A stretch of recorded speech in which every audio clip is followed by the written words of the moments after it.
Good morning. Good morning, Commissioners, Chief Moore, Mr. Teefank, Madam Secretary, Mr. Inspector General, Mr. City Attorney, and members of the public. Today is Tuesday, March 14th, 2023. It's 9:30 a.m. This is a regular meeting of the Los Angeles Board of Police Commissioners. Madam Secretary, please call the roll. Good morning. Please let the record reflect we have Commissioners Briggs, Bonner, Kalanche, and Soberov present, and we have a quorum, Mr. President. Thank you, Madam Secretary. We welcome everyone attending this morning. All public comment will be heard during item number 3 on the agenda. We will dedicate a total of 45 minutes to public comment. Members of the public will have 1 minute per agenda item, or a maximum of 2 minutes total. At the request of the speaker will be given 1 additional minute for general public comment, or a maximum of 3 minutes total. The order of speakers will be: a speaker in this room will go first. Then we will take a speaker watching today's meeting on Zoom. We will alternate between speakers in the room and Zoom for a total of 45 minutes. Members of the public who participate in public comment are reminded that they can speak to any item on the agenda or a matter within the jurisdiction of the Board of Police Commissioners. Public comment is your opportunity to address the board, so you are free to express your opinion on matters before the board and to generally express when you disagree with other opinions expressed. However, directing your opinions or comments to other individuals who have spoken or attacking others who have expressed their opinions shall be deemed off topic, and your public comment period will be concluded. Members of the public, if you choose to participate in the public comment portion of the agenda, you can see in a number of ways outlined on the agenda how you can do so. For those present in the room, if you submit a speaker card to one of the officers, who will then give that card to the board secretary, indicating you wish to speak during the meeting. For those on Zoom, if you raise your virtual hand, you will be selected in order. For those attending in person today, you are reminded that disruptive behavior will be cause for removal. If you disrupt this meeting, you will be provided with 1 warning to cease disruptive behavior. If you fail to cease such behavior, you will be removed from the meeting. At this time, we're going to go to item number 1 on the agenda, the President's comments. Each week, we receive hundreds of submissions for public comment. This week, we received just over 100 such comments. For the most part, they all contain the same language. I want to share a quote from this week's submissions. Quote, "Just this week's LAPD's Metro Division killed another person. 32-year-old Jonathan Magana, though LAPD has yet to confirm who fired the bullet that killed Magana. So far this year, LAPD has killed 5 people by either shooting or using body weight and tasers." As usual, these submissions grossly mischaracterize the incidents and paint the officers as murderers who killed someone in an unprovoked shooting. This is blatantly false. On the evening of Wednesday, March 8th, 3 officers assigned to the department's Metropolitan Division K-9 unit were attempting to take Mr. Magana into custody. Mr. Magana was armed with a firearm. He was a parolee at large. While attempting to take Mr. Magana into custody, he exchanged gunfire with the 3 officers, wounding all 3 of them. I would like to acknowledge the quick action of their colleagues who brought them out of the line of fire.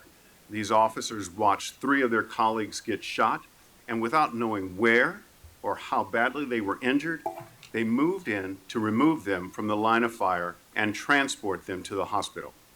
I would also like to thank the men and women of the Los Angeles Fire Department for their support in rendering aid to our officers.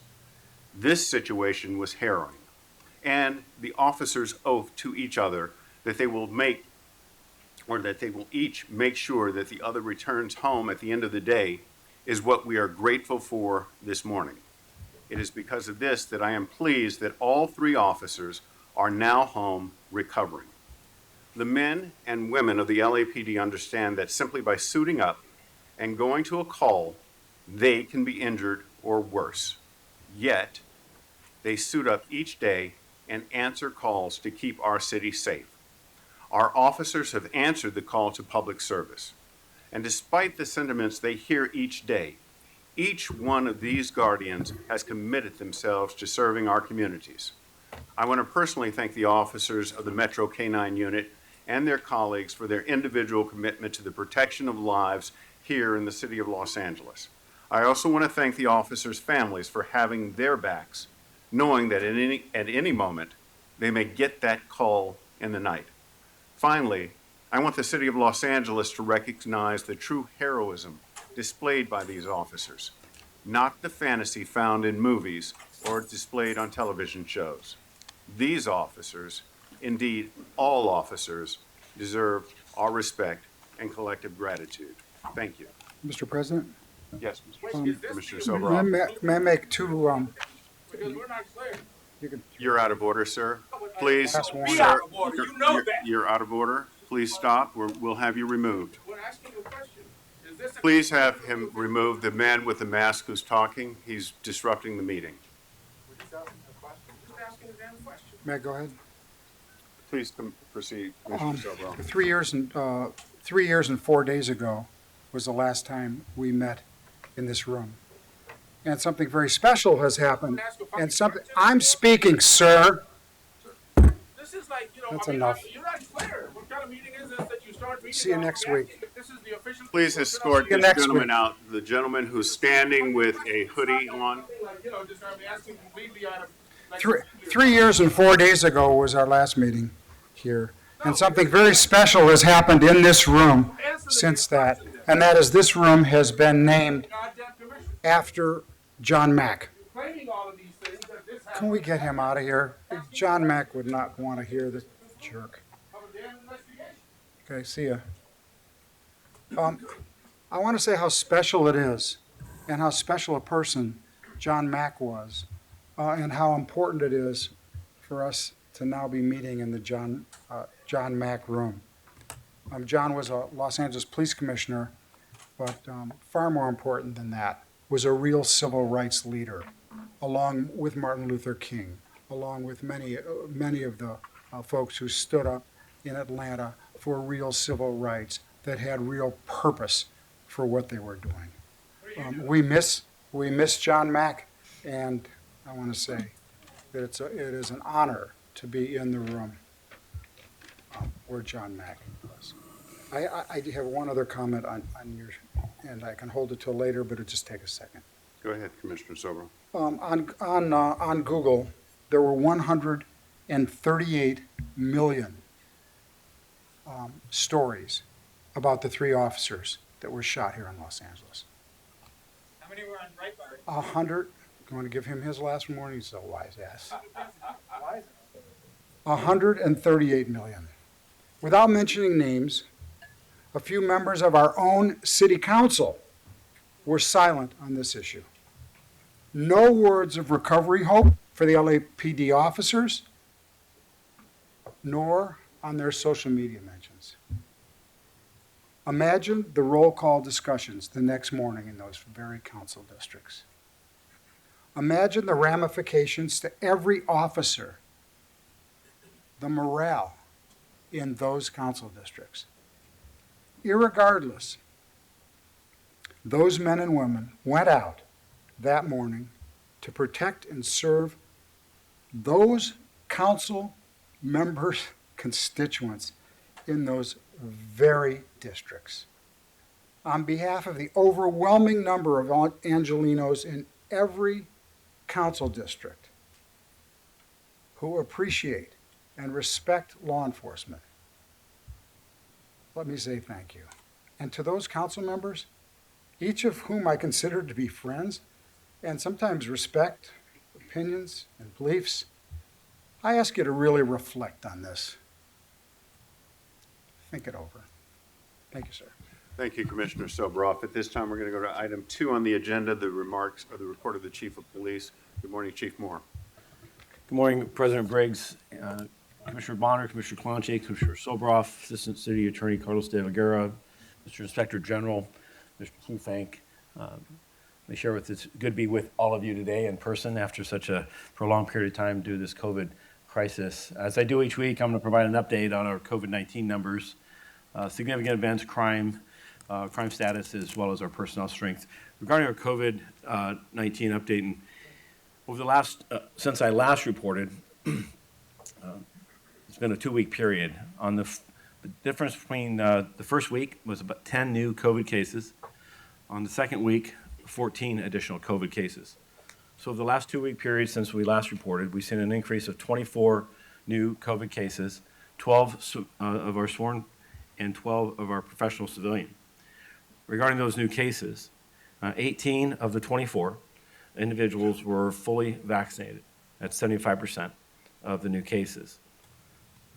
I'm happy to report that we've seen a reduction in the number of personnel that are assigned or are at home recovering from COVID. Last report, that number was 87. This last week, we now have that number down to 59. Recovering, I'm grateful that there are no hospitalizations. We still have 11 long COVID cases that we strive to ensure those individuals have every bit of care and treatment for their full recovery from this terrible pandemic as well. Next topic I'm going to talk about is our crime numbers. In regards to crime picture in Los Angeles, we continue to see reductions in violent crime in all of our categories, including shooting victims. We have a 33% reduction in homicides year to date. That's 23 fewer 23 fewer homicides this year versus last. As an example of this reduction, last week we had 4 homicides, whereas the same period last year that number was 8. Overall violent crime, we've continue to see reductions in all categories. We have an 11.6% reduction in violent crime. That's 674 fewer violent crimes. That's 11.6 reduction since 2022 versus a 3.4% reduction with our year-to-date numbers versus 2021. And overall, a 1.2% reduction going back to the pre-COVID year, which is 2019. The challenge with this and our violent crime, and compared to our baseline, which we're looking at 2019 pre-COVID as one of the safest periods in Los Angeles history, but also a period that had not been impacted by just a variety of impacts that this pandemic has created, is our shooting violence. Homicide still remains since 2019 at just over a 20% increase, and aggravated assaults is the other challenge at 16%. Year-to-date numbers on property crime, we continue to see a 1.8% reduction. That's 349 fewer property crimes this year versus last. However, we are losing ground in each of these categories, and we see that the largest increase in property crime is now in Central Bureau and in South Bureau. South Bureau has an 11% increase in in property crime this year versus last. I do want to thank the command and leadership within Central Bureau, which has earlier seen double-digit increases in property crime, and through their collective efforts, strategic in both improving the preventive measures of our communities, working with us to prevent the instances of property crime. We've also seen their task force operations and partnering with a countywide resource called TRAP, which is Targeting Regional Auto Theft Program, where detectives are now focusing on catalytic converter syndrome, the process in which we see thousands of catalytic converters being stolen from across the city. And their work is making arrests. We're identifying those that are having multiple instances of these thefts over a single day. So that picture continues to improve. In regards to our personnel strength, since I last reported to you, we've seen a reduction in our sworn staffing. We're at now 9,161 sworn personnel within this department. That's a reduction of 66 individuals from the last time I reported, which was dated on the payroll of February 11th. Overall, we're 299 personnel under our sworn strength deployment. Now, we do have 182 recruits that are in the academy as I speak, including a fresh recruit class that started yesterday with 41 new individuals stepping in with a hopefulness that they'll meet the standards of this department and will be graduating in 6 months. In regards to our civilian staffing, our civilian professional staff stand at 2,639. That's a reduction of 3 individuals from our earlier report, there's been no change in our reserve officers nor in our counselors and volunteers and clergy. On significant events, I've saved this topic for last in my remarks. I would typically spend some time discussing a wide variety of instances, including a number of community engagements. Our Los Angeles Women's Police Officers and Associates Training Day, which was last Thursday, the success of our unified command in the city as we went about and saw across the world Sunday's Academy Award event. However, for the sake of time, my remarks today are going to center on last week's officer-involved shooting that wounded 3 of our personnel, as well as a number of other tactical instances that occurred across the city. On Wednesday, this officer-involved shooting represented the 6th officer-involved shooting for this year. Last year, that number at this time was 4, and the 4-year average is 3.5. There have been 4 fatalities this year. Last year, that number stood at 1, and our 4-year average was 1 as well. On the details of last Wednesday's event, at approximately about 4 o'clock in the afternoon, plainclothes Hollenbeck narcotic enforcement officers were conducting a surveillance in the area of Broadway and Prince Street for a parolee at large. This is an individual that has been released on parole for supervision by the California Department of Rehabilitation and has failed to report as required with the terms and conditions of their parole. So they're essentially a wanted felon, fugitive. This individual is identified as Jonathan Magnagna, male Hispanic, 32 years of age. Magnagna was also a named suspect on an investigative report for extortion that occurred in the Hollenbeck area. Hollenbeck Gang Enforcement Detail officers were staged in the area as a uniformed presence in support of the Narcotic Enforcement Detail effort. During the surveillance, Mr. Magnagna was observed by the NED officers on foot, and a perimeter was quickly established with the assistance of those uniformed officers. Officers lost sight of the individual inside of the perimeter, and Metro K-9 personnel were requested to respond and conduct a grid search, a systematic search of the area. 2 K-9 search teams were established and searched the perimeter simultaneously. Shortly after the search began, a K-9 dog alerted to the downstairs unit of a multi-unit structure in the 3800 block of North Broadway Street. The downstairs unit appeared to be a converted living space that was under construction. The 2 K-9 teams were consolidated into 1 team of K-9 personnel.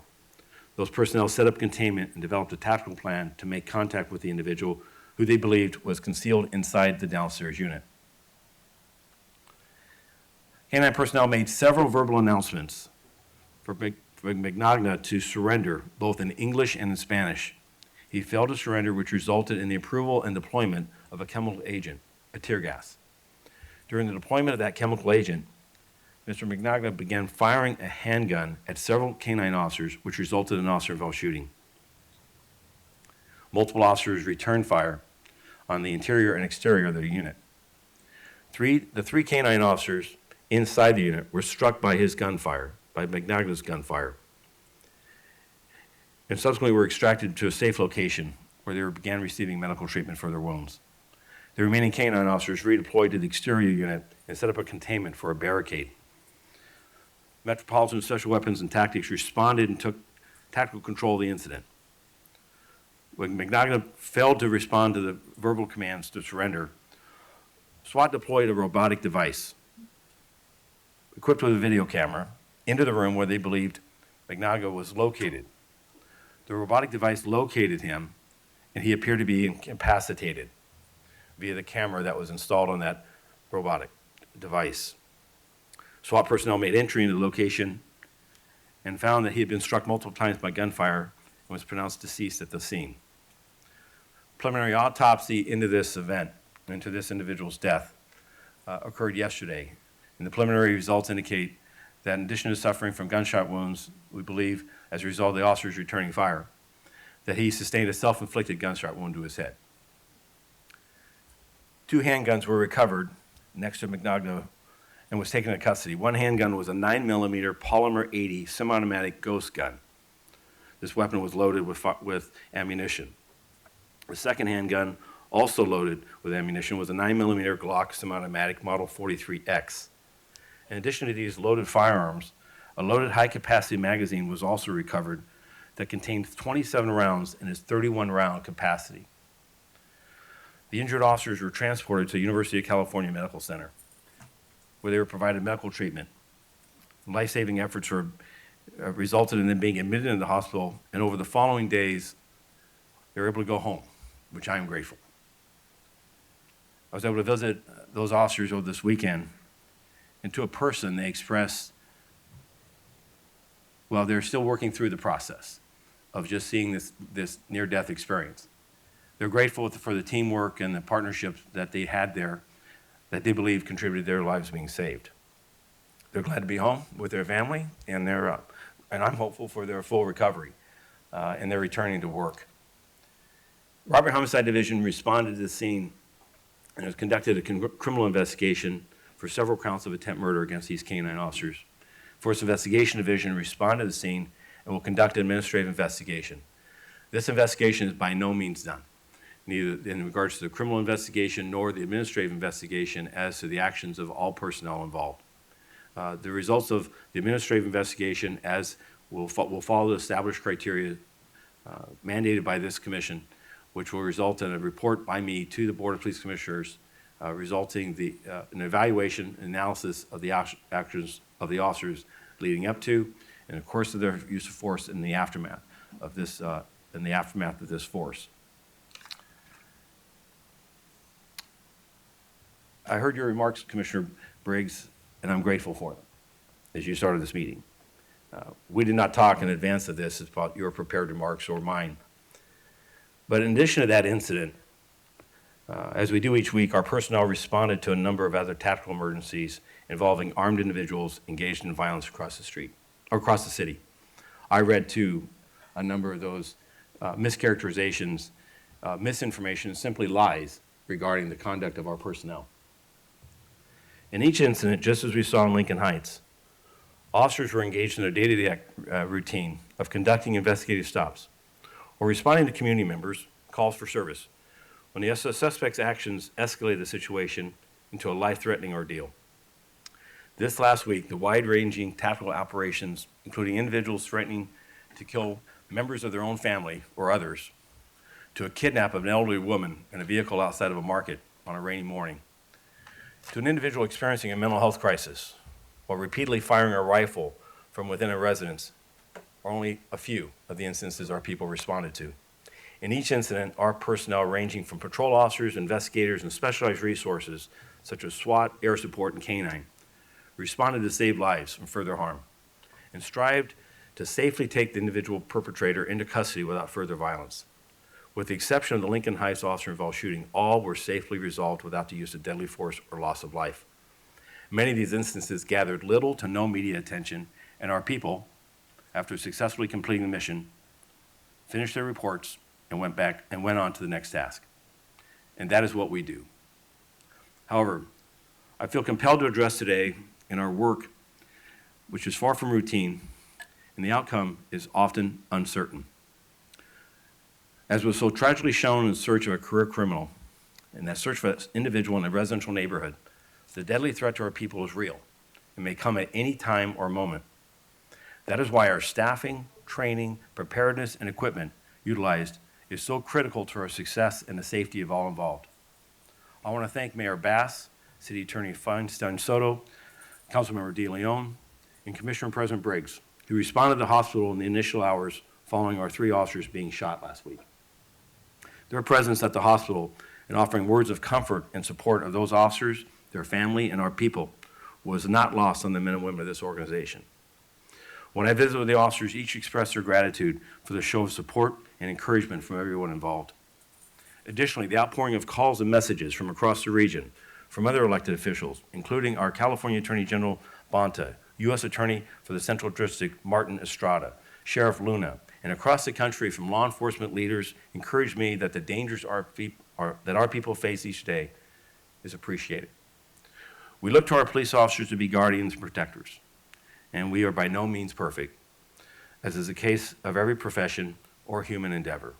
However, like so many other professions, and some of our most ardent critics, unlike so many other professionals and some of our most ardent critics, our people stand ready to step into the breach. I say all that in part to state what should be obvious. but isn't stated enough. Our people are engaged in difficult work that requires continued support, ensuring our staffing, training, and equipment provides the best opportunity for us to preserve life and protect our communities. Most recently, the department, with the full support of this commission, has pursued the acceptance of an updated piece of technology to help the people, our people, save the lives of others, as well as to protect them, involved in just the types of instances I've described here. Accompanying it was a well-developed policy that involves strict limitations on its use, oversight by this commission, and transparency in reporting its use to our elected officials and the public.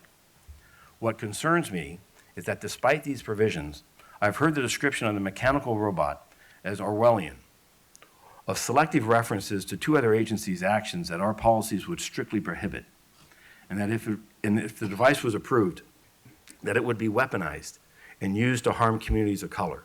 This is simply not true. What is true is our current inventory of technical tools has significant limitations that has required our SWAT officers to repeatedly have to place their own lives in significant and real danger. Because of the dexterity of the proposed new mechanical robot, we would be able to reduce that threat to our people significantly. Additionally, I understand a few have expressed concern over the expense of maintaining this donated equipment after the warranty period of 3 years has expired. That expense is approximately $25,000 a year. Can't be compared to the loss of a life of us or anyone else for such readily available technology. As stated earlier, the use of this technology, just as any other piece of technology, will be tightly governed with strict oversight and transparency as to its utilization. It is my opinion that as a law enforcement professional, that it will save the lives of people, our people, as well as create circumstances where harm to others will not occur, including a gunman intent on taking the life of an officer or others. I look forward to meeting with those elected officials who may have been initially dissuaded by misinformation, rhetoric, and lies, to hear their concerns and also provide our insight and perspective. It is my hope, prayer, and expectation that this department will continue to be supported in taking advantage of modern technology that saves lives and protects our people and our communities from harm. Commissioner Briggs, thank you again for your remarks, and this concludes mine, and I look forward to answering any questions and hearing from you. Thank you, Chief Moore. Chief, I just have one comment before I ask other commissioners if they have questions of you. With respect to the City Council's delay in the vote with regard to the robot, I heard a lot of mischaracterizations about the usage of the robot. Does the City Council have the policy that was adopted by the Board of Police Commissioners with respect to this new donation to the department? Yes, sir. At the direction of Council President Krikorian, the policy was actually added to the council file last week. Thank you. And Chief, just so that we are entirely clear, this new robot, it does not have any facial recognition technology on it, does it? It does not. Does it have any weapons on it? It does not. Is it the intent of the department to weaponize that robot?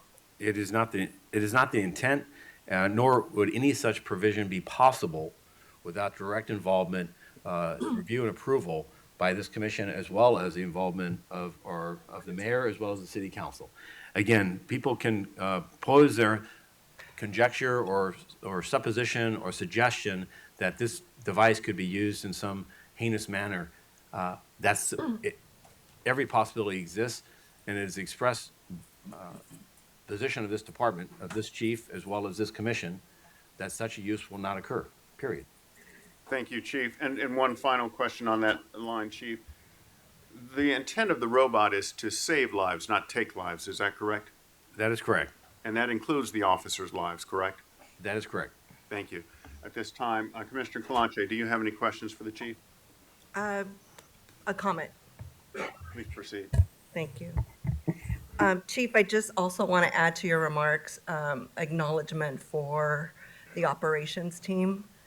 The day of the incident of the officer, the day the officers were wounded.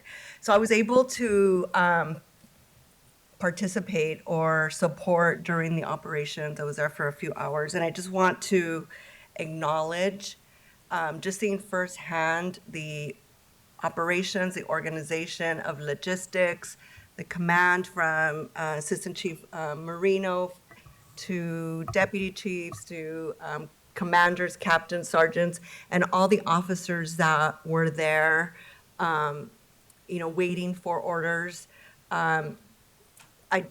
The cadence of it was really impressive, and how everybody was updated, how everybody had a piece of the logistics, how we coordinated with other city departments, other law enforcement agencies from the state or across the country. It was impressive. And I know that, the stakes were high for our officers, but I also have been part of other similar operations when there are no officers involved, where there's barricaded suspects in a community. I was part of an incident in Pico Union in the Rampart area where there was a barricaded suspect, children in the house that were removed, dense, populated area. And the operations were similar on a smaller scale, obviously, but the operations and logistics were similar. So I just want to acknowledge the training, the organization, the leadership that goes into the work that we do in order to save lives. And with this incident last week, there was minimal disruption to the community. So we did all this without, having to disrupt the data, well, it was the evening, but or afternoon and evening, without disruption to the day-to-day activities of residents. So I just want to acknowledge that as part of the efforts to show why our work is important. Yes. Commissioner, thank you. In fact, thank you for bringing that topic up. Trying to frame my remarks in regards to time, but that leadership team, I couldn't be prouder of. They're sitting here in front of us today. Their direct reports and every man and woman that was out there, we're all pulling in the same direction. I was some distance away and frustrated that I was not there, but I was proud. I'm proud of them. I'm proud of the work, the leadership, the teamwork they pulled together, their efforts of coordination, and just everything you've expressed was what my sense in every report I've heard. So my thanks and gratitude to the team for what they did there and what they do every day, Yes. which is lead this organization in a manner that Angelino should be proud. Yes, the leadership of assistant chiefs was impeccable and noteworthy. So. Thank you, Commissioner Kalanche. Commissioner Bonner, any questions for the chief? Yeah, yes, please. A couple. First, just on the issue of the officer-involved shooting. One, Chief, can you also remind us what the year-to-date number is? And also, is the State Attorney General involved in any of the investigations of those OIS cases to date? No, I don't believe so. Of the 6 this year to date, each have not met the criteria. Which would be an unarmed Unarmed person, individual. right, okay. That's correct. And I'm sorry, was it 6? Yes, it's been a total of 6 versus 4 last year. There's been none, 0. We consult each time we have a shooting with the Attorney General's office, and we track those conversations and as well as the decision-making process. Thank you. Second question relates to the technology. You mentioned the use that there was a robotic device deployed in the incident that you mentioned. And can you remind us again, at least, what is the key difference or distinction between the existing technology and what it is that you're looking to acquire? The robotics that we use today primarily is a bomb robot used in bomb disposal or explosive disposal. It's a heavy tracked vehicle, weighs hundreds of pounds. Its ability to overcome obstacles, trash, debris, furnishings, stairs, the ability to work through, coming and work past closed doorways. The size of it makes it extremely inflexible. We have smaller devices that can be thrown and then can move about with some camera equipment on it, but those too face challenges. The new robotic device that we seek has four legs, or if you will, it's commonly known as SPOT. Its association with that of a canine is the fact that it does have these forward appendages that it can move about and climb much as a four-legged individual or person would on their hands and knees. In addition, it has an aperture that allows it to open a door, to actually physically manipulate a rotating door handle so that we can get past closed doorways. When that aperture is in use, it can also deliver a throw phone, something meaning that a device that a person who's barricaded and is refusing to come out could have access to, and we could get that to that individual safely without having to expose an officer to the potential of gunfire by the suspect. This robotics, as this has been used for decades. This is merely this newest version is much like technology, is adapting to the challenges in which we see obstacles and which we see tactically.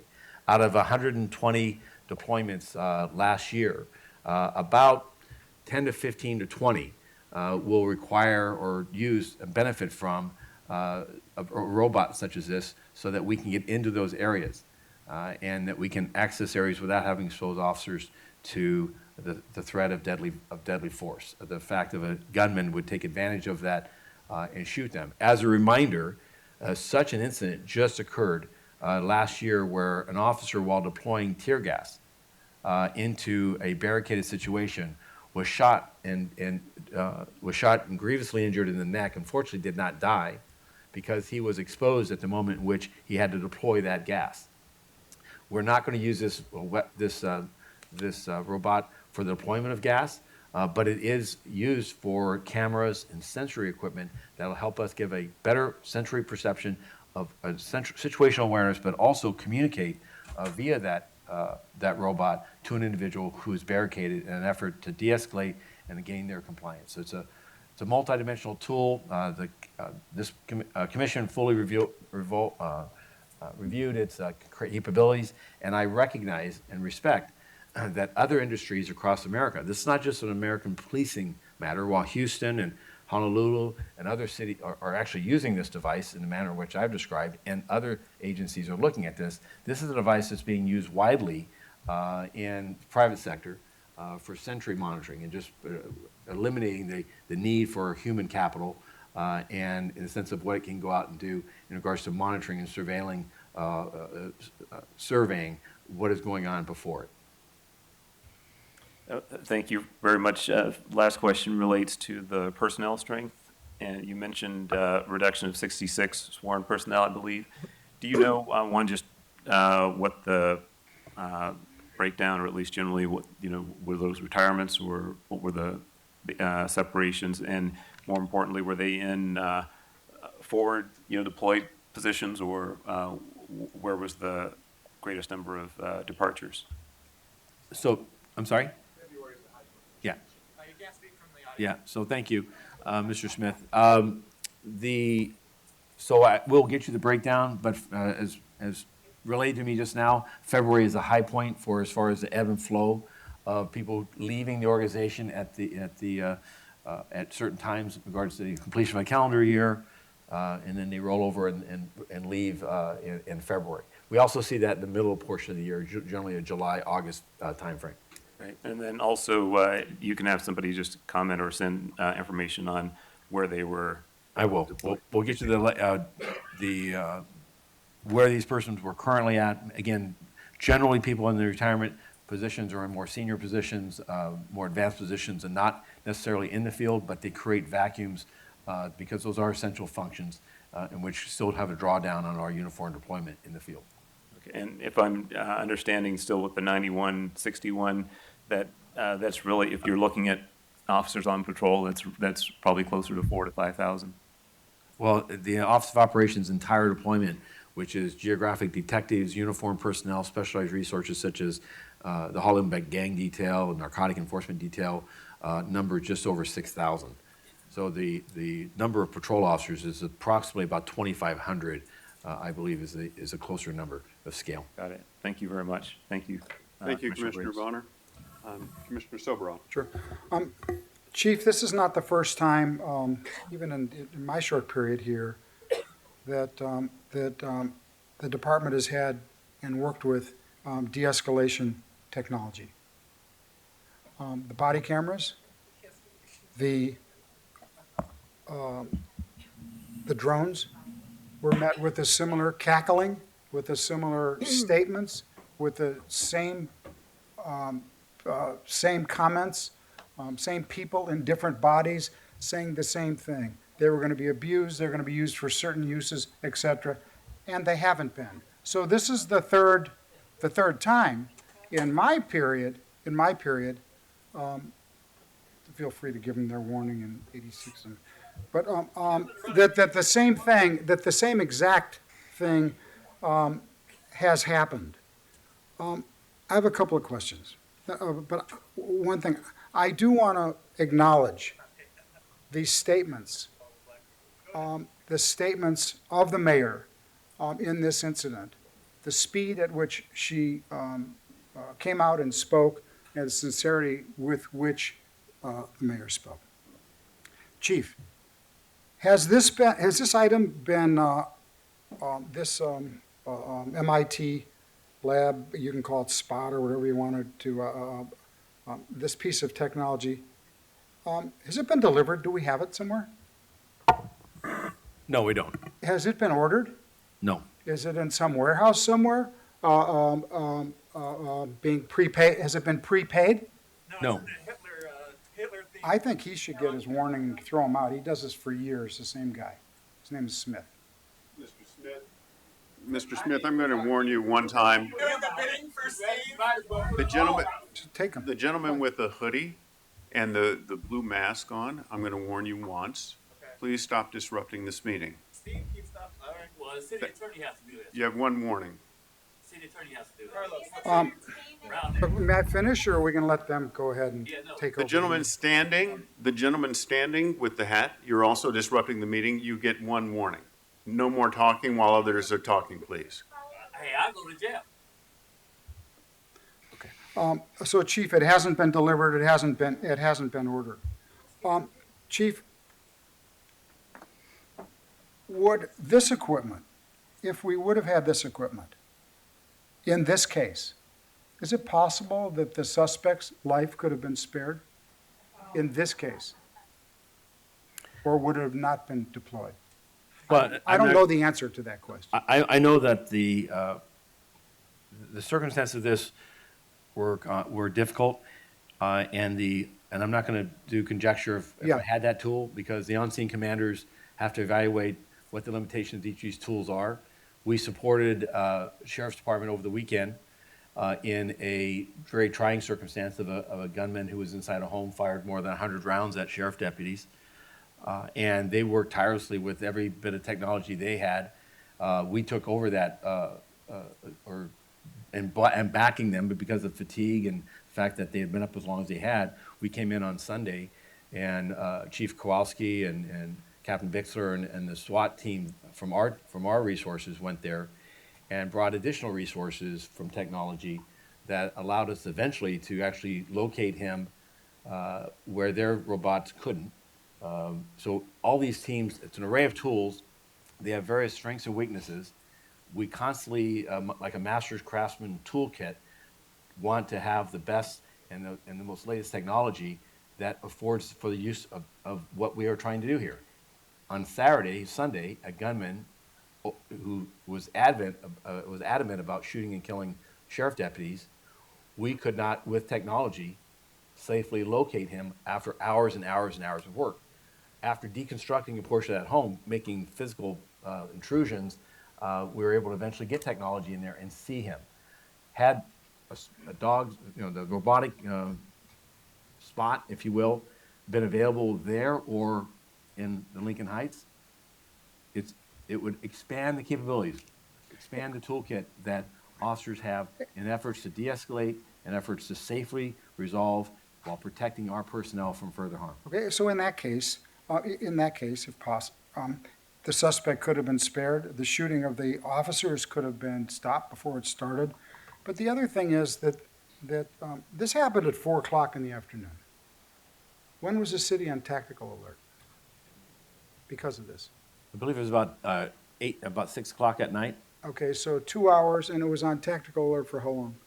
about 6 hours. For 6 hours. And what happens during those 6 hours? What kind of resources are taken away from other neighborhoods, deployed here? People aren't willing to go. How does it freeze the city unnecessarily because we don't have the technology to know what's going on?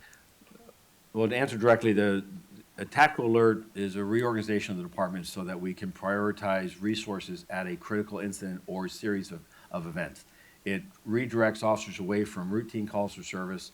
They do not go home. They remain on extended shifts. So that means that people who are calling 911 absent a life-threatening emergency are not going to receive service by the department until we can restore our staffing levels and the aftermath. Our effort, of course, in all of our operations, though, is while the city may be on tactical alert, is to safely take the time and use whatever resources are necessary in order to safely resolve that while protecting our people. So it's not a race for the clock, but it does, these type of instances do impact the department's ability to provide for the public safety across the city of 4 million. Okay. And finally, Chief, to an incident that didn't happen in Los Angeles, but did have just tragic consequences, the school shooting in Texas. With appropriate technology, isn't it possible that a totally different outcome could have happened where this guy was on a rampage for hours while officers stood outside? Well, the Texas shooting did not take place over hours, it took place over minutes. But your point is well taken, which is a barricade or a gunman barricaded with innocent victims. The addition of this added technology and its dexterity improves the department's ability to get situational awareness, improves our ability to communicate with the individual and understand what is happening in an effort to de-escalate and safely resolve it. Otherwise, we're acting blind. So it is an added capability. The threat is not just to officers. The threat in the absence of taking advantage of readily available technology is the undermining of safety to the communities in which we serve. Thank you, sir. Thank you, Mr. Soboroff. At this time, we're going to go to public comment. Madam Secretary, please call someone in the room, and then we'll go to Zoom. The first speaker is Jonathan Foster.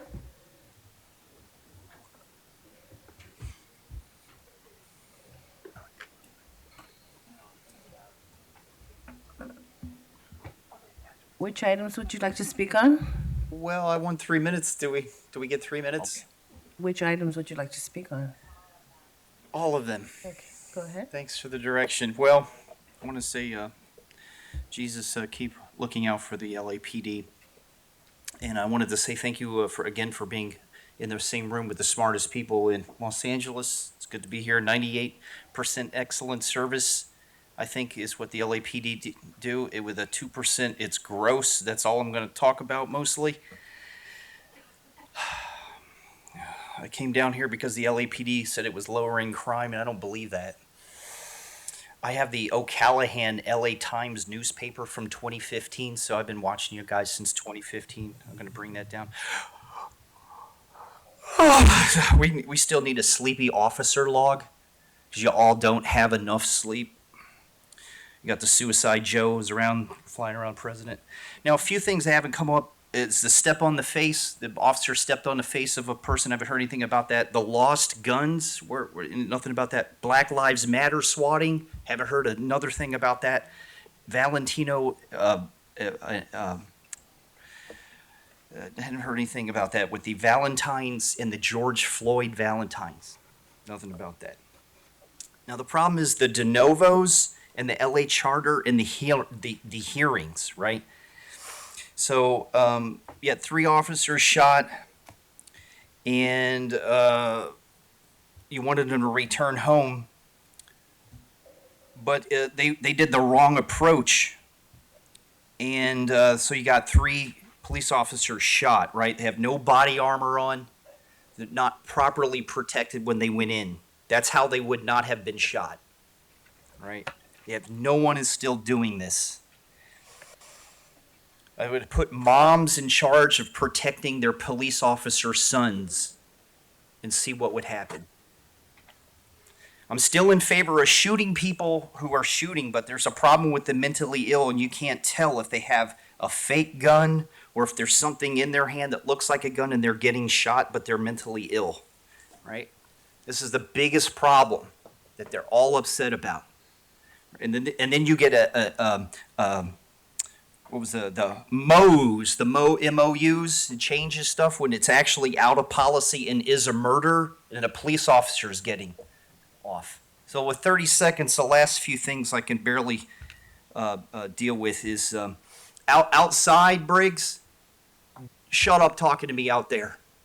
Don't talk to me out on the sidewalk. You cut too many people off. Eileen did all your cutting people off. Don't talk to me out there, ever. Steve Soberoff, are you sitting around in your pants off?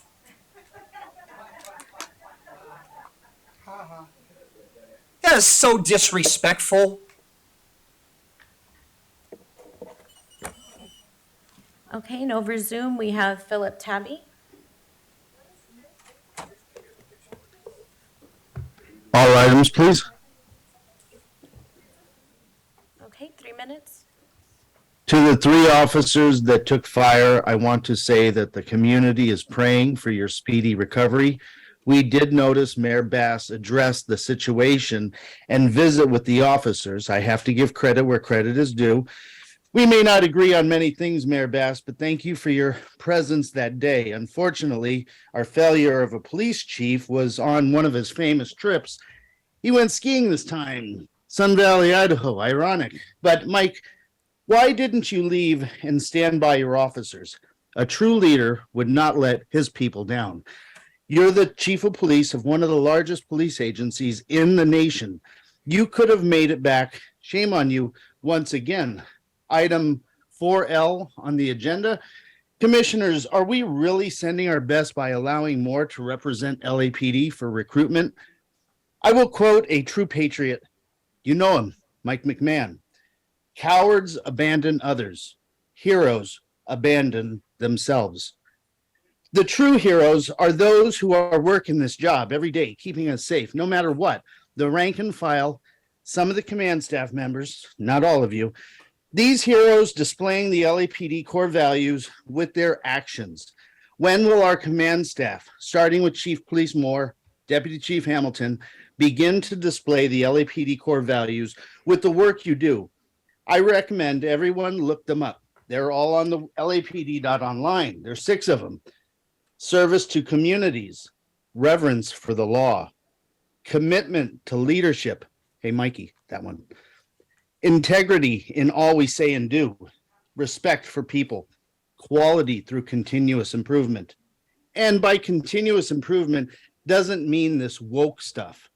Speaking of woke, we have some very dangerous P1s roaming the streets that do not know how to handle their firearm or less lethal. Maybe the captain at Northeast wants to be nice to everybody, but maybe it's putting officers at risk. I would seriously look into that situation and investigate all incoming new officers before a serious accident happens. It sounds like many corners are being cut. Northeast female P1, please look into this. Very concerning. Please look at written public comment for today's meeting, in particular, the first 10 pages or so, page 6. And for more detail, page 62. It points out in detail how many situations have not been very transparent, just like moving Captain Smith and Senior Lead Contreras for pointing out obstruction of justice. They are great officers who display LAPD's core values. Mike, make it better. Stop gaslighting this community. God bless our LAPD. I yield the rest of my time. Okay, thank you. The next speaker is Matios on all items.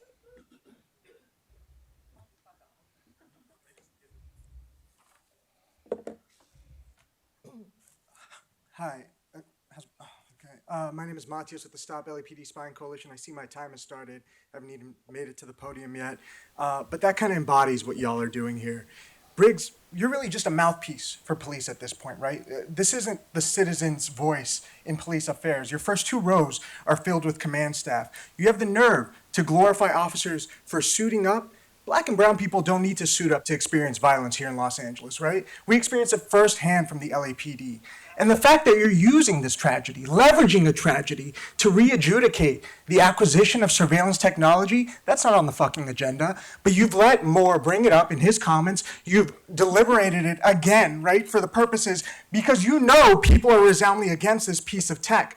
But that's all you do. You obfuscate reality. The whole notion that this device doesn't have facial recognition technology. What is photo comparative technology? Is that not something that's codified within the LAPD's policy? That's something y'all rolled out in January 2021 in response to an LA Times article that pointed out LAPD used facial recognition technology without policy 30,000 times. So it's just this rebranding, this lying, this whole notion that this technology won't be used for violence. This very same robot is being used by the French military for combat capabilities. This very same robot, you presented a hypothetical where an officer could use this to deploy tear gas. This whole notion that policy is going to save the LAPD, right? Your own words, Chief Moore. Culture eats policy for lunch. There's a racist culture ingrained in this police department. We know what's going to happen. But y'all are trying so hard. This whole this 45-minute limit on public comment, it's political repression, plain and simple. That's what this space is for. And now, that is extended to the only viable means by which we can find out the truth about LAPD, right? Our public records request. That's the way we move in the coalition. That's the way we delegitimize the claims you make here.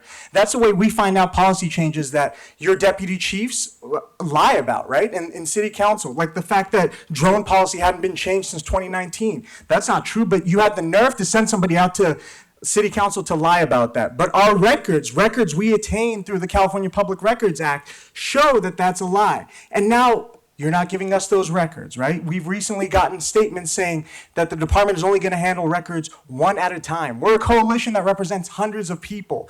This is a clear act of political repression, a clear act of repressing the truth and expanding the LAPD's resources. You're trying to get a $278,000 robot. And you're talking about resources being deprived from the community. That is a resource that's being deprived from the community. But you all know this fact. This is theater, plain and simple. Fuck you. Fuck the police commission. We don't want any of this. I yield the rest of my time. Next on Zoom, we have Angelina. All items, please. Okay, 3 minutes. I've been calling in for over 2.5 years because of the whole anti-police rhetoric and the defunding of LAPD. I called in to ask for more funding and more police because I believe in public safety. As parents, we will do anything to protect our kids. I was upset at City Council, specifically Monica Rodriguez and Nuri Martinez, because they were the ones that wrote the whole defund motion and even called LAPD racist, and they wanted to dismantle you guys and said it was a step in the right direction. Ironically, now City Council member Monica Rodriguez wants to spend more money advertising to recruit more officers. I believe there were only 22 officers in the last class. The damage has already been done. Many don't want to join LAPD. How can we reverse this decreased morale? It's concerning because though I thought it was about the money, I think it's more about the morale. I think you guys have enough money. Deputy Chief Hamilton told me he makes more than $800,000 salary, and he's going to get an additional $300,000 once he goes on drop. I believe people should get paid well for working hard, but $800,000 is a lot of money. That's twice what the President of the United States makes. I'm interested to know what the chief of police makes and interested to know what all of the top brass makes. Maybe at the next commission, you can be transparent and give us a list of what you all make, because when we go online, it's out of date. The core values of LAPD, integrity and respect. I would add in honesty and transparency. We still feel like we are being lied to from the top brass about Contreras and Smith's removal. We want a healthy relationship with you, but all healthy relationships are built on trust. Chief Moore, you didn't go to the hospital when the 3 officers were shot. You stayed in Idaho skiing. That's very concerning. The Circle program, $8 million contract to this Urban Alchemy. These are previously incarcerated that are going to be showing up to these 911 calls. On their website, it says most of our team have served life sentences in prison. They've spent 20 plus years in a confined environment. The founder, Lena Miller, admitted that these are murderers and attempted murderers. Their logo contains a third eye that represents inner wisdom and is on their clothing, including the word fuckery with a slash through it. We're concerned that homeless, especially underage homeless, will encounter these ex-cons who have committed murder. And the contract ends in June, but maybe the commission can recommend not renewing it because there's other organizations you can go with that are not ex-con murderers. I will end with a thank you card from a child. Dear police, thank you for keeping everybody safe and working hard day and night, rain or shine. From Ava, and thank you in regards to the safety and protection you bring to our nation. Without police to enforce the law, our country would be in absolute chaos. Okay, thank you. The next speaker is Adam Smith.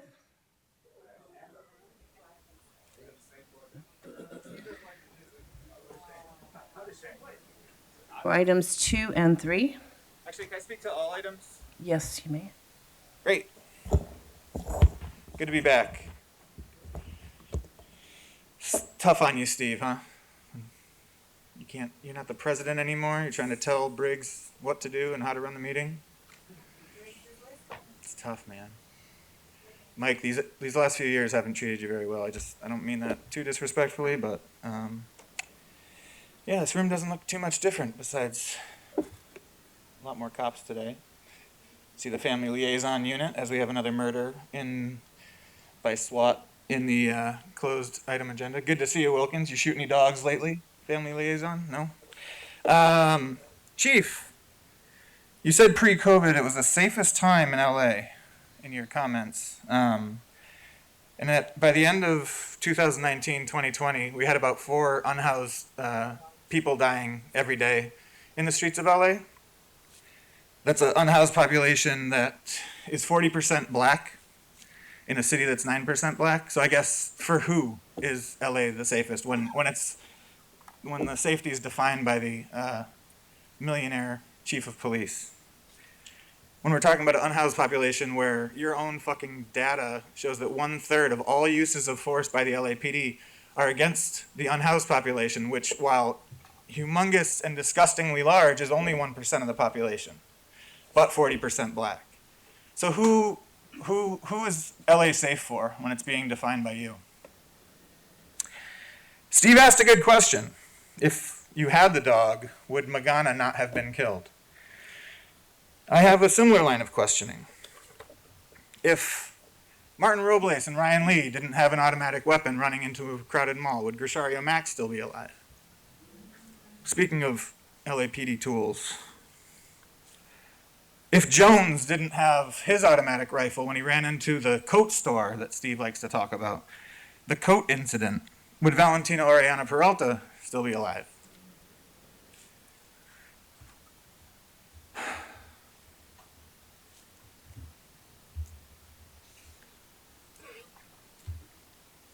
If the 2 cops that killed Eric Rivera didn't jump out of their car with their weapons blazing 7 seconds after spotting him driving past him with a water gun in his hand, would Eric Rivera still be alive?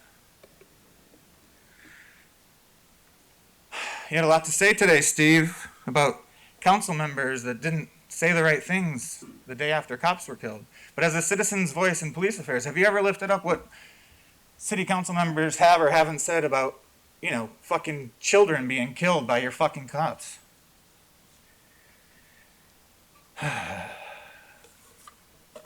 It's not good to be back. You guys pretend that it's so sickening. All of you guys are fucking sick. I hope you don't sleep at night. Next, we have Betty Lay.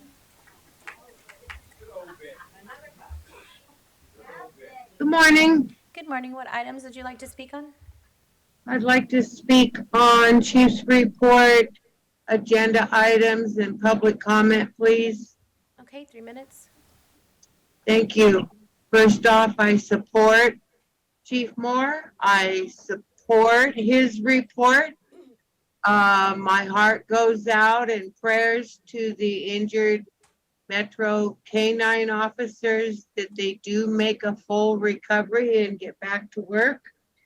On the agenda items, I support all the donations. Also on public comment, I'm hoping and praying that our new city attorney continues to keep the neighborhood prosecutor program. It's a very successful resource for LAPD, for the communities. I'm looking forward to a better year this year. And I don't see why people who speak in public comment, whether Zoom or in person, have to use 4-letter words. That's not being respectful either. With that, I yield the rest of my time. Thank you very much. Thank you. The next speaker is Paula Minor on all items. Welcome back.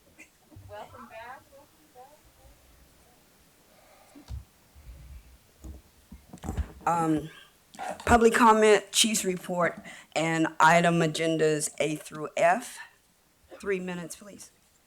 I'm Paula Minor with Black Lives Matter, and Chief Moore indicated, or maybe just kind of assumed, that we are critics of LAPD. We are not critics of LAPD or officers. We are advocates for change. Change in a system, a law enforcement system, a criminal justice system that has historically and consistently harmed Black, brown, and poor people, disproportionately Black people. So I want to make sure that you understand there are a lot of people that comment before this commission, but Black Lives Matter, we're advocates for change, and we'll continue to be advocates. We appreciate the fact that you are meeting in person. It is unfortunate that we even have to be here. It's unfortunate that this system exists and that we cannot allow the 5 civilians to represent, to be the people's spokespeople, We cannot allow the 5 commissioners to speak for the people. We have to come in and make some comments. So, yeah, we're also hoping that some of these meetings will occur in the evenings. We've discussed that with Mayor Bass. And we do see a glimmer of change. We had a public safety meeting with Mayor Bass, and we appreciate the fact that she did meet with Black Lives Matter. That may be a change that this commission is not used to, a mayor that talks to everybody. She includes us as well as you, as well as donors, as well as, power brokers. She listens, and so that may make a change. And one of the things I'm going to say we recommended to her is to get rid of all the commission members. We've been coming to Police Commission since we were created nearly 10 years ago in 2013. We've been attending commission meetings, so we're familiar with what occurs here. One of the things we personally have learned is, in most cases, LAPD lies. They present PR information, then when you ask for public records, then when you delve farther in information, you find that the truth is distorted. I just want to talk about what the chief said. It's not an intent to weaponize the dog, the robot dog. We cannot believe LAPD. We compare that to the piece of equipment that was assigned to detonate explosives and fireworks. This, very expensive piece of equipment that was not tightly maintained or tightly controlled or tightly administered. Those are the terms that he used on how the dog would be operated. So, to the public, everything that's said here is not true. So we will continue to advocate for change, and change is going to come. People are changing. The city of LA is changing. Next on Zoom, we have Steve Rogers. Good morning. Good morning. What items would you like to speak on? All items, please. Okay, 3 minutes. First, I'd like to commend the chief on his comments today. They were well said, and I want to make sure that the officers, the Metro Canine officers, know that we are praying for their full recovery. As we, the people, the public, pray for the safety of our officers, we love and respect our officers. We know they have a very difficult job, especially those that are on the front line, driving the black and whites on foot beats, out there on the front lines, that they have a very difficult job. And you should know that we support you. Not these radical people that go to meetings because they have nothing better to do. They should be at work. I don't know what kind of work they do, but there are people who are against you, but those are very few. We, the people, support you. I speak as a resident. I speak as a person that walks the streets, takes the buses, rides the subway, and we see what's going on, and we realize that anyone that disrupts this meeting should be arrested for disrupting the meeting and charged. It is a violation of the civil rights of the people attending this meeting to disrupt a public meeting. There should be some consequences for that. I hope my voice is heard loud and clear. We want to see those people removed immediately and not allow them to disrupt. They come from a revolutionary culture. BLM is Bolshevist, lying Marxist. That's who they are. So I want to call attention to the public transportation. If you could all look at virginmostpowerfulradio.org, the March 7th episode that is hosted by LA County Sheriff Deputy Retired Jesse Romero and Terry Barber. They talk about the horrendous situation of the subways. And I invite all of you to go to Union Station and take a ride, even just one stop, and see that it is a rolling shelter or morgue. It is almost unusable by the general public, the stench alone. Chief, I want to thank you for acknowledging Irish American Heritage Month, which is on the land system. So when officers log on, they will actually see that you acknowledge all people, not just some people, but all people. And I've been an advocate for acknowledging everyone, every individual. The greatest minority is the individual. And we know that the LAPD is not a racist murdering organization. Those are lies, and that's propaganda. And thank you, Chief, and thank you, Commissioners, for speaking up on behalf of those officers, the canine officers that were wounded.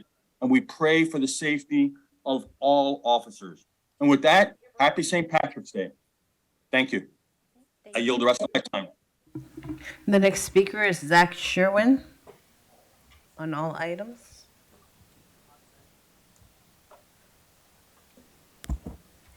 It's a striking feature of these meetings that you all just talk and talk, and it's word salad and transparent pro-LAPD propaganda, and then the citizens whose voice you purport to be in police affairs come up here and speak words to you that have the undeniable ring of moral clarity, and you just sit there silently, you never respond. Chief Moore makes sympathetic and understanding faces and even chuckles ruefully at jokes that are at his own expense. And it's just such a bizarre juxtaposition to watch. We're back here in this grim, hostile room that's just bristling with police officers. Commissioners are scowling at the participants. Before the meeting even started, you ejected an attendee. One of the commissioners used the word wise-ass to refer to a member of the public. I actually Googled the phrase, commissioners shouldn't call members of the public wise-ass when they purport to be the citizen's voice in police affairs, and there were 138 million stories. Despite dragging your heels for months about meeting in person on the pretext of a public health emergency, literally nobody in here is masked. 45 minutes to speak is not enough. I mean, I'm masked, just to be clear, but all the cops aren't, and none of you are, commissioners. I really don't want your little grin, Mr. T-Fank, or you, Chief Moore. Mark Smith is masked. Glad I really drilled down on the clarity there. 45 minutes to speak for everybody is not enough, especially when all the people who are calling in are cop plants. Before the pandemic, we got 2 minutes to speak after every agenda item. Why is it different now, Commissioner Briggs? Why did it change? To be clear, we wouldn't accept whatever fabricated explanation you came up with for this, but the fact that you don't even acknowledge it, it reeks of cowardice. Also, we got to speak after the agenda items. For some reason, you're continuing the practice of forcing the citizen's voice you purport to be heard before any of the items on the agenda get spoken to. That's not the way that it used to be. Tell us why it's different now.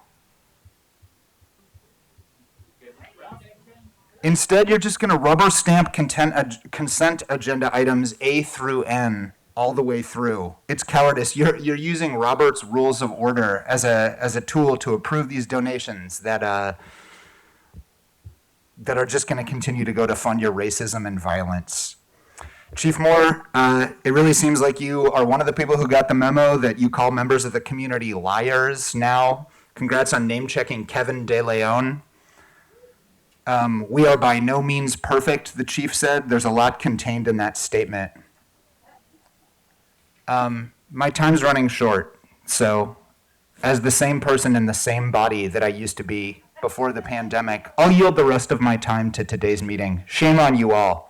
And it's different in person. You can't just hang up on us with the touch of a button, so I'll just say, shame on you all once again. Next, we have T.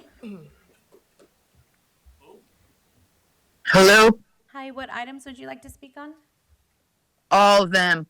Okay, 3 minutes. Power and strength to the families that have been killed by LAPD.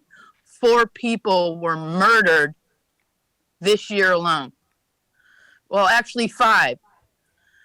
Very interesting that y'all are voting on this robot dog, and then all of a sudden a news story comes out, propaganda, about a SWAT tactical team trying to apprehend a parolee violation. Since when is a violation of parole warrant a tactical SWAT team?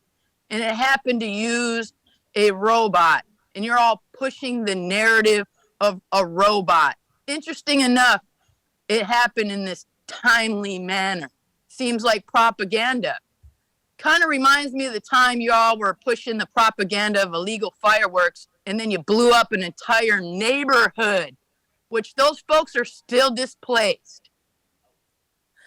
You all have a really big hand in just fabricating whatever narrative it is that suits what you need to push for more money and more, weaponry against the people. And we all know that that weaponry is going to be disproportionately used on Black and brown communities. And it is a lie that these robot drones and dogs will not be weaponized, because they are already using them in different settings, such as the military, right? These are government contracted robots. This is insanity, because y'all keep doing the same thing over and over. And you think the public's stupid? I mean, do you really think we don't know what's going on? I mean, we're not some low-hanging IQ fruit like you all.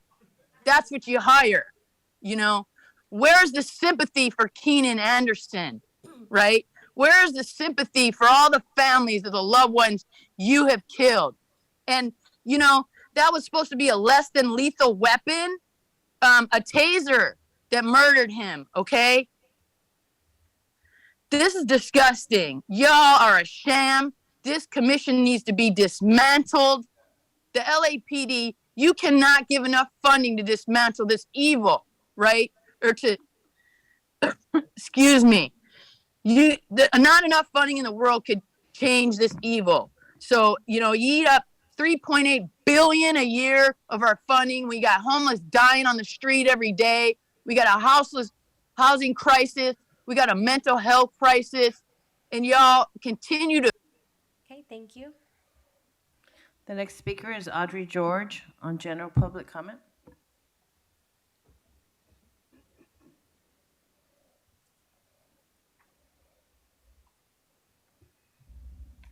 Actually, I'd like to speak on all items, Okay. as well as public comment. Thank you. So I was just curious. It was such a great show that Soberoff and Briggs put on with Moore. It's like you must have rehearsed that for hours, like to get it just right, so that it would look like you were actually inquiring. And anyway, it didn't fool anybody, but it was a great show. Yes, I wanted to talk about this dog, this rabid robot dog that you you talk about us trusting it, about our lack of trust in your policy. Policies are bullshit. Policies can be changed, policies, and then the way you lie, like that facial recognition software that you lied about for so many years. How do you expect anyone to believe that a policy could govern the use of this robot dog and keep it from being rabidly employed with all sorts of weapons, including tear gas? I wanted to just mention, there's been so many lately traffic crashes with LAPD initiated chases, high-speed chases. I want to know, are each of those, are those people considered victims of your use of force? Are there actual investigations? These are victims, innocent victims that are often not just injured but killed.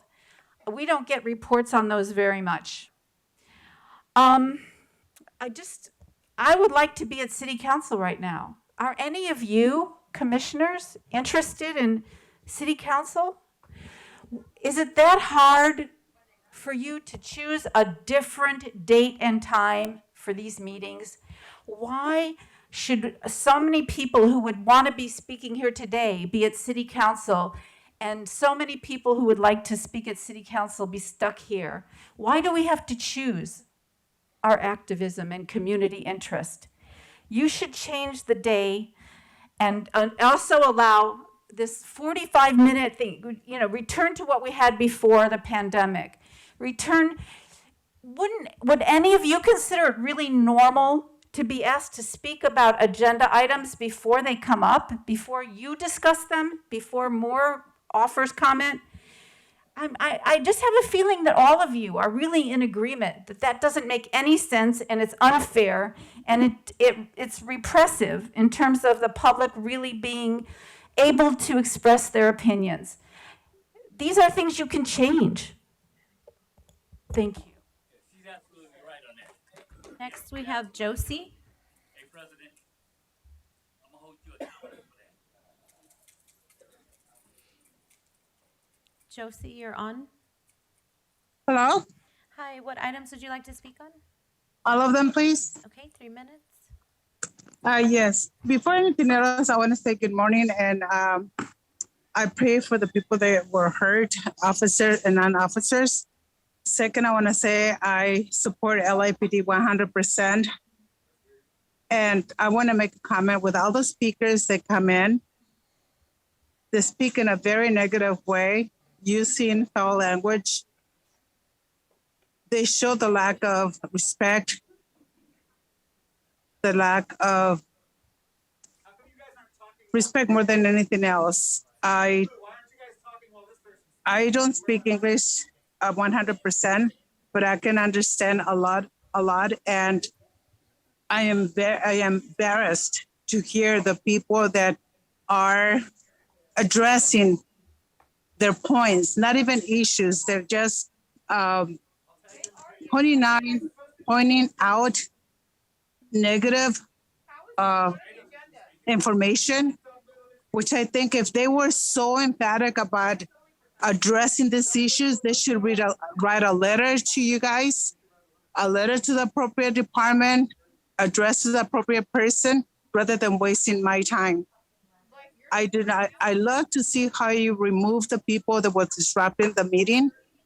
That needs to happen all the time. And I wish you can cut off people when they use language, inappropriate language.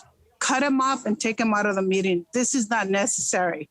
We need to address the issues at hand in a very, very professional manner.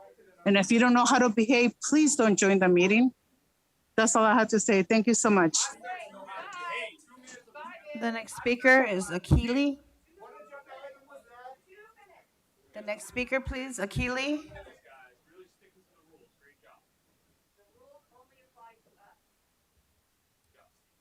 On public comment, or would you like to, all items? Chief report and public comment. Okay. Yeah, I don't need that much time. I wouldn't want that much time. By the way, I knew John Mack. He was from a different generation. He was from the integrationist generation, and I was from the Black Power and Black nationalist generation. So I would appreciate it if y'all keep his name out your mouth.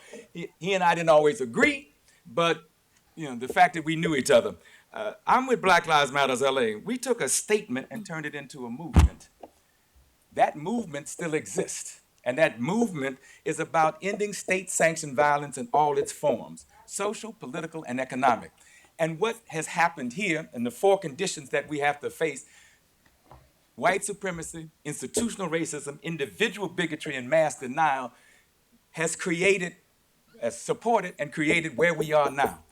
Let me start off by saying you have pushed back and pushed forward this notion of this dog. We don't trust you. And because you don't have our trust, you don't have a lot of the public trust whenever you come forward with anything. Because you are a people who will weaponize a pencil if given an opportunity. And that's what our history tells us. And so when you come forward looking and asking for this mechanical dog, we know what's going to happen. It'll ultimately be used against us. Just like when you came forward with SWAT, just like you came forward with those tanks that pushed in our doors. We know what happens in this society when you use those technology. It will ultimately be used against us. And then finally, this notion of 45 minutes. No public policy board I know of says you only have this much time to comment on that item. When I go to the city council, when you all are meeting, or when I go to the board of supervisors, I can comment on all items when they come up, not try to read and understand these comments before they come up. So that 45 minutes is really your effort to try to silence us, and we will not be silenced. I have been put out of this room many times. I've been arrested in this room. I've been banned in this room for a year. And so my coming here and wasting my 45 minutes is as important to me as the so-called 45 minutes that you give us. It is your way. Mr. Akili, your time is up. Thank you. It certainly is not. I spent my time sitting in that chair. So my time started when I walked in. My time is not up. And I'll be back. Next, we have Q Jean-Marie. That's Q. Good morning, all. I'll be speaking on all items, please. Okay, 3 minutes. Yeah, so I want to speak to the item of officer morale. First of all, officers for centuries have had the trust of the Black community, even as they abused us, right? So finally, we came to the point where we're saying no more and people can't handle it. As a person of faith, I would like to say that the one issue that Jesus had a problem was with leaders who were hypocrites. And this body is rooted in hypocrisy. Why? Because we make this big to-do about officers who were shot and didn't die.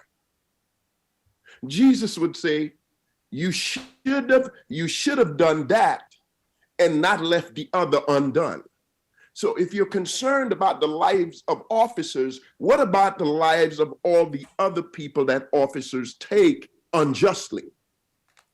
This entire meeting is rooted in subliminal messages where Steve Soboroff is saying that he's trying to tell us who a real civil rights leader is.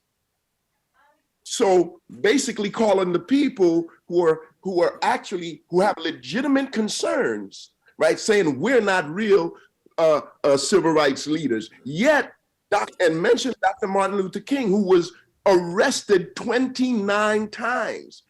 How can you use Dr. King and law enforcement in the same breath when Dr. King was arrested 29 times and was killed by a white supremacist who you guys are allowing to come on and give comments calling out Black Lives Matter, calling out everyone else? You're saying we're not supposed to do that, but you say nothing when these white supremacists come on here and making disparaging comments, not only about Black Lives Matter, but the entire Black community and brown communities, right? You guys just sit there as if nothing happened and you wouldn't even call them out on that, right?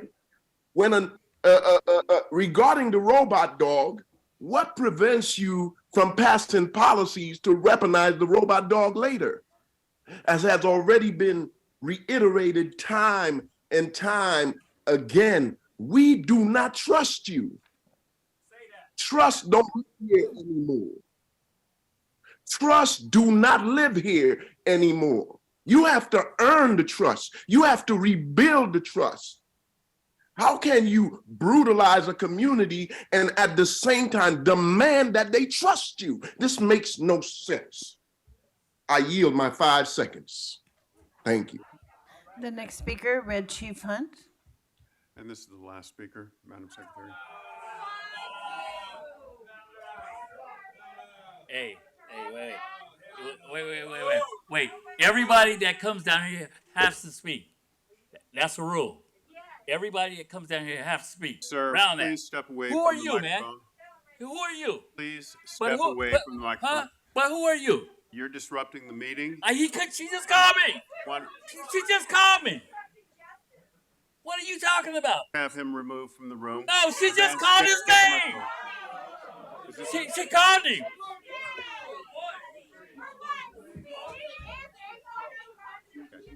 Wait.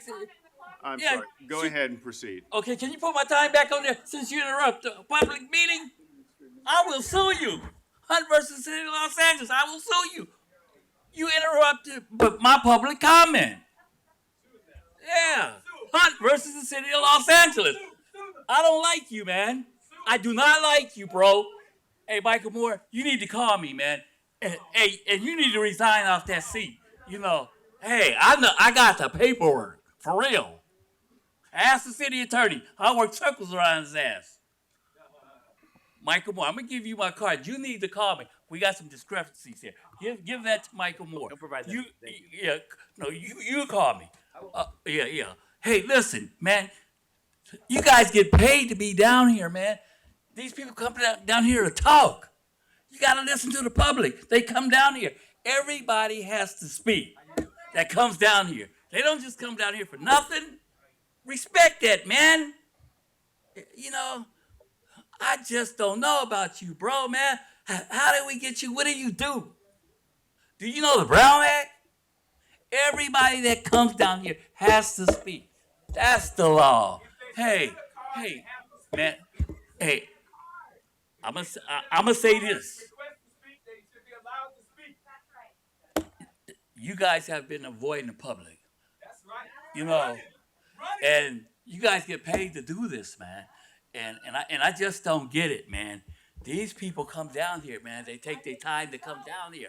That's the Brown Act, bro. Check this out. I don't know how to say this, man. But I don't know if you know the Brown Act. And I don't even know who you are. Huh? No, he's not Matt Johnson. Matt Johnson knows how to follow the law.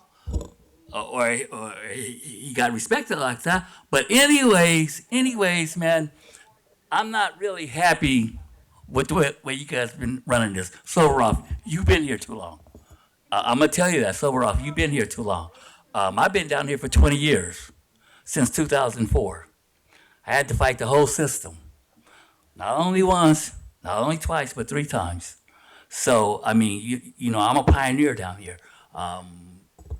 Please get it together. Everybody in this room, city attorney, needs to talk. I'm addressing you with that.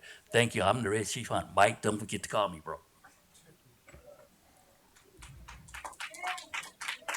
Thank you, Madam Secretary. At that time, that ends public comment. President Briggs. President Briggs, may I have? Public comment period has ended now.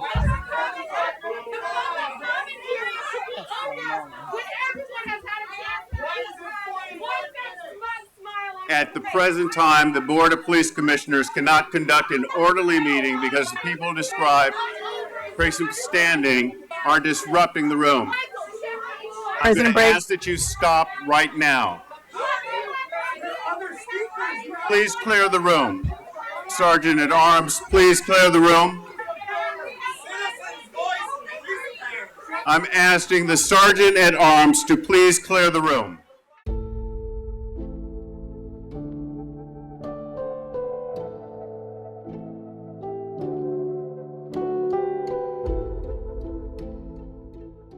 Madam Secretary, at this time, we're going to recess and we're going into closed session. And we will return after our closed session. Please let the record reflect, the Board of Police Commissioners will now recess into closed session to discuss item numbers 5A1 and 5A2 in accordance with Government Code 54957.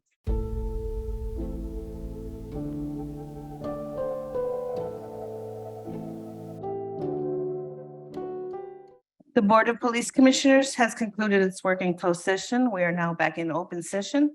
The Executive Director will report out. The commission has concluded its work in closed session as released item 5A1, officer involved shooting OIS number 01422.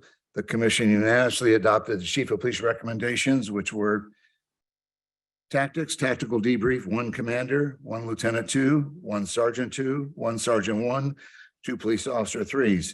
Administrative disapproval, 2 police officer 3s.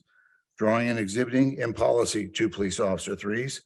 Lethal use of force in policy, 2 police officer 3s. As relates to item 5A2, non-tactical unintentional discharge 025-22, commission unanimously adopted the chief of police recommendations, which were tactics, tactical debrief, 1 police officer 1.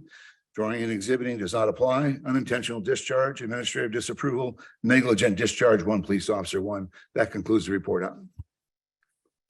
Thank you, Mr. Teepank. At this time, we're going to go to item 4 on the agenda, the consent agenda items. Are there any commissioners that have any questions about any items A through N? Which item? M? Okay, so we'll hold that aside. And L, please. I'm sorry? L. L.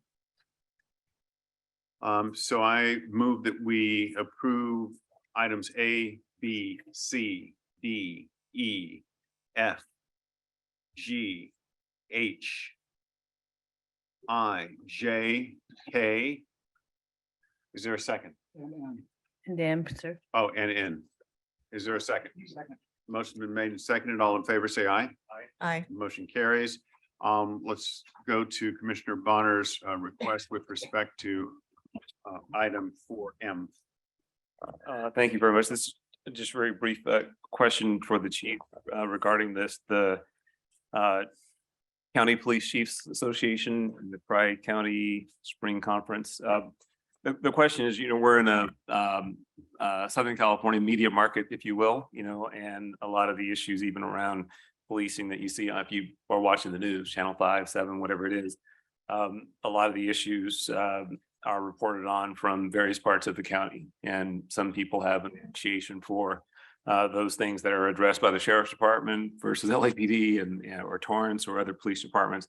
But the question in this case, and I could be wrong about the nature of this conference, but it sounds to me like a conference where the chiefs from those various departments are coming together. So the question really is like, one, what is it that you anticipate highlighting at that conference relative to LAPD, whether it's things that are happening here or things that you feel relevant to share with your colleagues in the county, and what kinds of things do you expect to hear from them? And what I'm looking for in part is whether many of the issues that are being discussed, whether it's use of force or otherwise, are regional issues in some way, or maybe there's more issues that affect certain departments differently. Thank you. And I have not seen the agenda on this. This is an annual conference that involves one day of San Diego County, Orange County, and Los Angeles County chiefs from all those agencies coming together. That is part of each of those 3 counties have their own Chiefs Association conference at the same facility. But this is the day we bring them all 3 counties together so that they can hear generally state and national issues. So that this will be an occasion where the Attorney General from the state of California will likely be there. We'll likely have the ADIC from the FBI from Southern California for our federal partners along with the DEA. I expect that this will be consistent with the winter conference that I attended a month or so ago with the major city chiefs, where we spoke about fentanyl and its impact on what strategies are being used by the DEA and what task force and works are being done to interdict it at the trafficking level as well as at the ground level, as well as wellness in regards to officers, matters of how they're dealing with the stresses of jobs, what are current programs, and then lastly, recruitment and retention, both sworn and civilian workforces. What are the strategies? What are the results that we're seeing? So these are conferences in which we come together, sometimes to commiserate, other times, but most of the time, to listen to each other, to hear from each other, strategies, and then generally have speakers that are there representing both generally government organizations, but oftentimes some NGOs as well, as to their practices or emerging techniques that they're dealing with homelessness or mental health issues. So this is an opportunity that's an ongoing part of law enforcement leaders coming together to understand what are the issues of the day, what are our strategies and objectives. And for LA, oftentimes people look to us to say, well, how are you handling matters in regards to those various spectrums, because of the size of our agency and understanding the sophistication of it. So critical incident videos, how we're handling with the SB2, various legislative changes that have happened in the state in regards to transparency of law enforcement disciplinary records, what we're doing with police officer standards and training in regards to review of instances of officers who've been found guilty of misconduct, but not removed, but now are subject to a secondary look by them and a revocation of their post certificate. Those are all matters that are meant to acquaint chiefs as to what is going on in the industry, also hear from chiefs as to what their strategies are in dealing with both challenges as well as opportunities to essentially improve the profession. And I appreciate just one slight quick follow-up. What is there's another organization that sounds to me like it's a little more local, but it's they forget that it's come up in a couple of conversations. Sounds to me like somewhat of an LA centric group of agencies that coalesce and report on crime trends and things of that nature. Well, so there's an LA County Chiefs Police Association, which has a 40. It's not an association. It's the criminal justice. It's the CCJCC. That's it. Yes. The criminal CCJCC. Great. So I don't countywide criminal justice coordination council. Okay. It is a body that is chaired by the supervisor.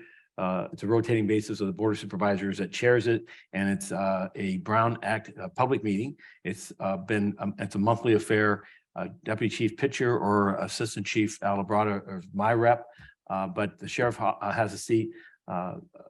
We have a seat. LA County Chiefs has a seat. They have an appointee, but you also have the coroner's office. And all the county government agencies have a seat there to talk about in the coordination of criminal justice matters in the state. Okay. In the county. But that was the distinction I was looking for, was that group that already has escaped me since you've mentioned it even. But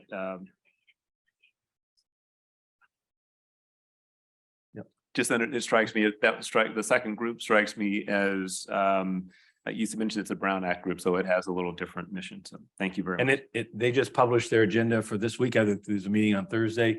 Public's encouraged to pay attention to that for issues of emerging criminal justice reform and status of criminal justice operations in the county. It is I believe an under-recognized group of in which the public can look to understand where we're at and where we're going. And I know certainly advocates are aware of it and will attend for their various initiatives as well.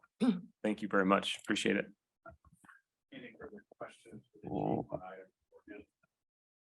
Seeing none, I move to keep out item 4 members. Aye.